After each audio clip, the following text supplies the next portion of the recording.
Namadali kami ngayong araw kasi tumawag si boss yung taga Bicol natin. Lumabas yung dito? Eh okay, kaya dito na lang. Ano masasabi ni Madam? Ganda.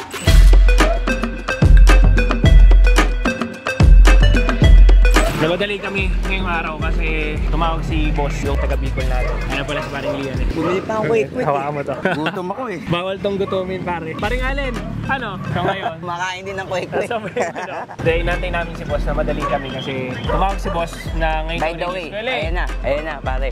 Ayan na yung LC300 natin. So ito na si boss.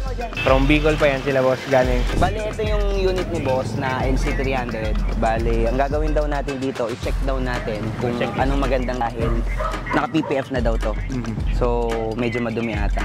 Then, kukunin niya din yung RAM niya sa loob. Boss Mark. Boss Mark! For checklist. Ceramic coating. Baklasin natin yung PPF. Papakita namin yung RAM. So ito yung RAM niya. 2025 RAM mga boss. Ito yung mga ni-Raptor paint natin, bro. Okay naman. Dumikit naman siya dito. Tapos, Nag-Raptor tayo dito mga boss. mga flarings mo, step board. ayos, parang Lumabas na yung mic niya boss. Mas lumabas lalo yung mic niya. Ilan taon na boss Mark? ako? Secret. Pakita natin yung RAM ni boss. Boss, yung ni-request mo na sa door seal, nilagyan din natin yan. Ayan. Naka-leather shield din tayo sa loob. Ayan, boss, makikita mo, makintab.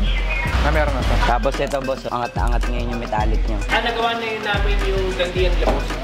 Grandiga, Ganda. sumunod itong RAM. Lumabas yung dito? O bakit dito mo boss napili sa amin yung pangatlong unit mo? Gusto ko i-try eh. Eh okay, kaya dito na lang. Ano masasabi ni Madam? Ganda. Quality.